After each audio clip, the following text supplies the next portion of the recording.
العلي العظيم. حسبنا الله ونعم الوكيل، نعم المولى ونعم النصير. الحمد لله رب العالمين والعاقبة للمتقين الذين أذهب الله عنهم الرجس وطهرهم تطهيرا.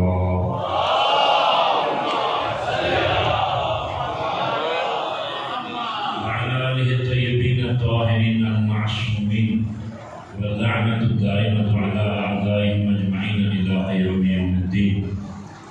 أما بعد، قال الله الحكيم في كلام المجيد والفرقان الحميد وهو أصدق القائلين وقوله الحق. بسم الله الرحمن الرحيم. يا أيها الرسول بلغ ما أنزل إليك من ربك وإن لم تفعل فما بلغت رسالته والله يعصمك من الناس. صلوات محمد وعلى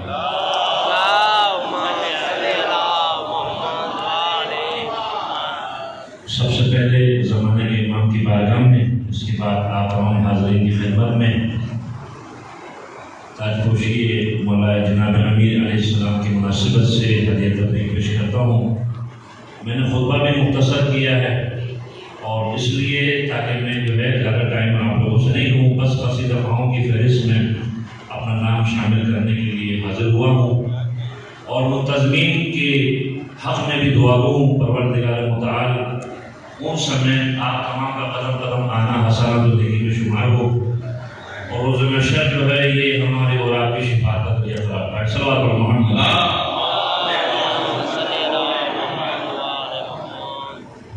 اگر سب کے سب جو ہے غدیر پر متفق ہوتے تو کربلا کا وجود نہیں ہوتا. غدیر کو نہیں سمجھنے کی وجہ سے کربلا کا وجود واقع پذیر ہوا. پیغمبر نے حکم خدا سے پالان شتر کا منبر بنوایا. وہ منبر نہ آپ مکے سے لے کے گئے تھے نہ آپ مدینے سے لے کے گئے تھے. اب ارجنٹ جو ہے حکم دیا کہ جی منبر لاؤ تو کہا یا رسول اللہ نہ تو مدینے سے آپ نے حکم دیا نہ مکے سے منگوایا. آپ نے فرمایا نہیں، حکم خدا بھی یہی ہے. جس طریقے سے حکم دینے کا حق ہے تمام اونٹوں کو جو ہے زمین پہ بٹھاؤ اور اس کے اوپر جو جتنے بھی ناطے ہیں ان کا منبر بناؤ پالان شتر کا، اور اس پر جا کر آپ نے فصیح و بلیغ خطبہ ارشاد فرمایا جو آپ کو تو دو جملوں میں سنائی دیتا ہے کہ من کنت مولا فہذا علی المولا. خطبہ قدیر کو پڑھے تو 1.25 گھنٹے سے زیادہ کا جو ہے خطبہ ہے. یعنی اس کے اندر جو ہے اسلام کی پورے احکامات، حقوق، واجبات، فرائض، واجب، مستحب، تمام چیزوں کے بارے میں پیغمبر نے ذکر کیا ہے. لیکن آخر میں ایک چیز کا اعتراض لیا، کیا میں تمہاری نفسوں پر تم سے زیادہ حق رکھتا ہوں یا نہیں رکھتا؟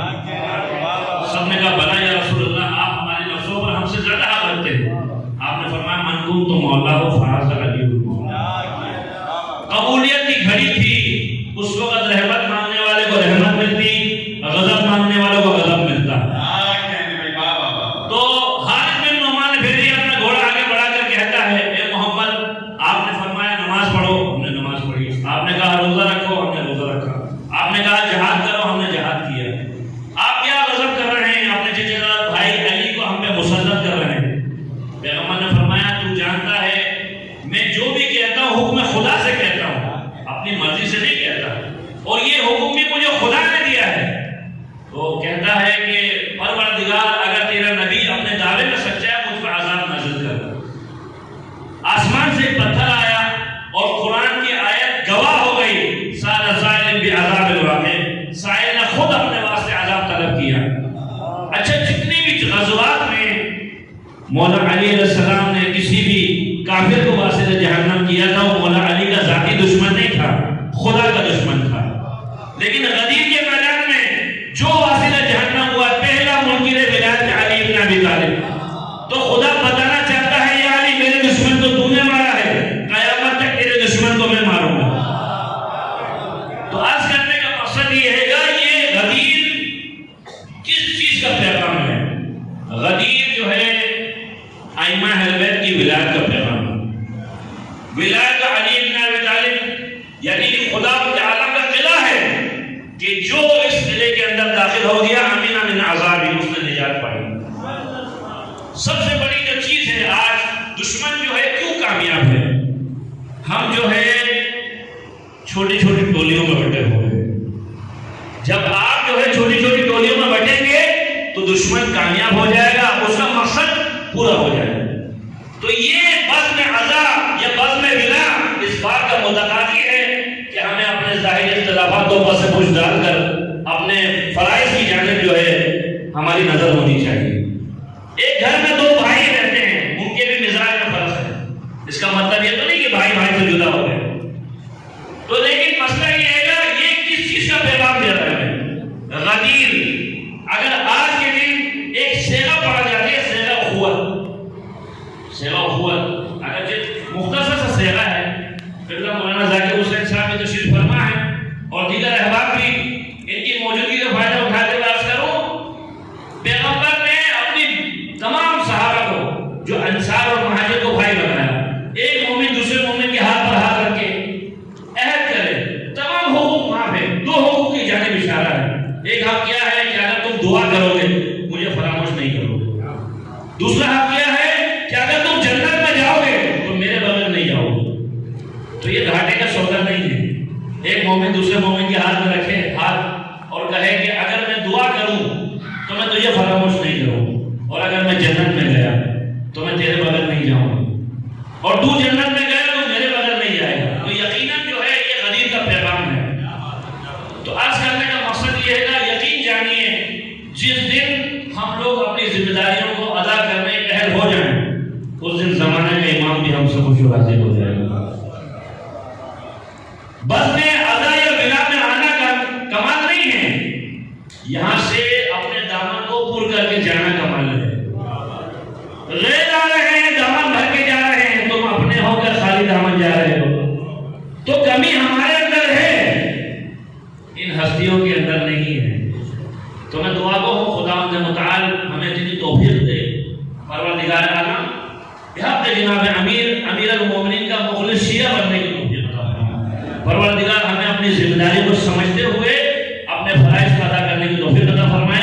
جتنے بھی منتظمین ہیں، راہل شاہ اور دستہ حیدری سنت کمیٹی اور ماتمی انجمن کے، ان تمام سمیت پروردگار ان تمام کے توفیقات میں اضافہ فرمائے، کیونکہ صرف جو ہے بزم کو سجانا کمال نہیں ہے۔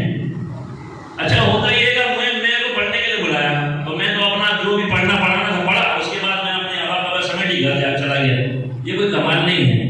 اگر میرے پاس ٹائم ہے، مجھے کہیں جانا بھی نہیں ہے، کسی سے ملنا بھی نہیں ہے، مصروفیت بھی نہیں ہے، گھر جا کے سونا ہی تو ہے، تو بھائی جتنا دیر یہاں بیٹھو گے حسنات اور نیکی ہے۔ تو بات یہ ہے کہ ہمیں لوگوں کو ٹوپیاں پہنانے نہیں آتی، ہم تو دامن پہنتے ہیں بھائی۔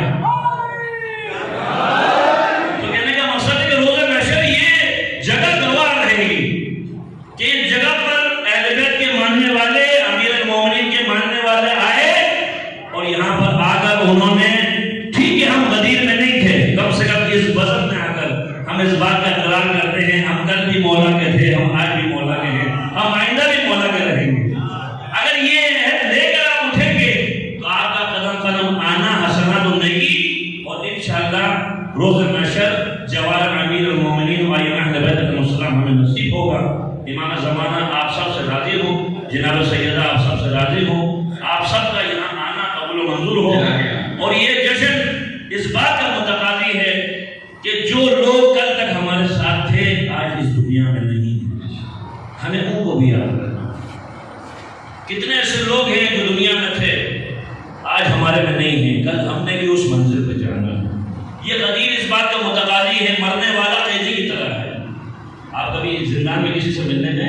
ہمارا تو اتفاق ہوا ہے بہت مرتبہ، سدر اللہ بھائی بہت مرتبہ اتفاق ہوا ہے، کبھی کسی قیدی سے ملنے چلے جائیں، ایک قیدی سے ملنے والا اگر آئے دوسرے قیدی سے ملنے نہیں آئے، اس کے دل میں بڑی تکلیف ہوتی ہے، ہمارا مرنے والا بھی بالکل ایسے ہے۔ تو یہ جشن اس بات کا متقاضی ہے کہ ہمیں اس جانب میں سوچنا چاہیے اپنے فرائض کو۔ دوسری قومیں کامیاب کیوں ہیں؟ ان اللہ یغیر ما بقوم حتی یغیر ما بانفسہم۔ یہ غدیر ابھی ہم متصل ہو رہے ہیں بالکل ماہ محرم کے لیے، تو یہ ہماری تربیت کا آغاز ہے۔ غدیر کے ذریعے ہم جو ہے کربلا کو سمجھ سکتے ہیں۔ پہلی مبلغہ ولایت امیر المومنین جناب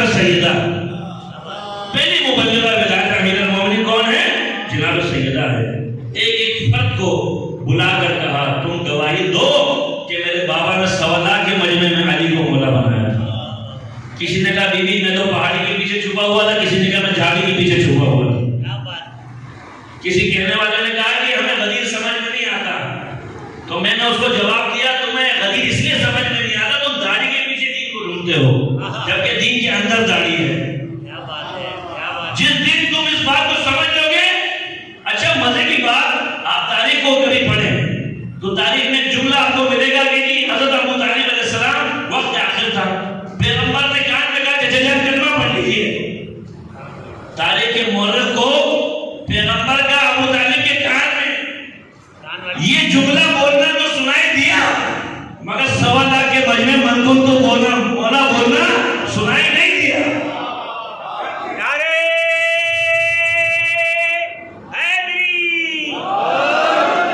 قرآن کہتا ہے نا جو دنیا میں اندھا ہو وہ آخرت میں بھی اندھا ہوگا. دل میں بغض علی اور طواف پہ طواف، کعبہ خود چکر میں ہے تو کس چکر میں ہے. دل میں بغض علی اور طواف پہ طواف، یہ تیرے نصیب کا چکر ہے اور کچھ بھی نہیں ہے. تو لہذا عقیل وہ ہے جو 2 بڑی بلا سے بچے، بغض علی اور زہرا کی بدوا سے بچے. تو یقیناً یہ ہماری مجلسیں، یہ ہمارے میلاد، یہ جشن ہمیشہ ہمیں متوسل رکھتی ہے آئمہ حضرت المسلم سے. تو لہذا خدا کا خاص طور پہ ہمارے یہاں ایک قوم میں آج کل ایک سب سے بڑی بیماری ہے، جتنے لوگ آپ اندر دیکھ رہے ہیں اس سے زیادہ لوگ آپ باہر دیکھ رہے ہیں. تو یہ سب لوگ کیا مثلا کسی پکنک میں آئے ہوئے، فیسٹیول میں آئے ہوئے، جشن میں آئے ہوئے نا، ان کو امام بارگاہ میں ہونا چاہیے. اب مسئلہ یہ گا ہمارے ایک ٹرینڈ بن گیا ہے، معذرت کے ساتھ تھوڑی کڑوی باتیں تو میں کر رہا ہوں.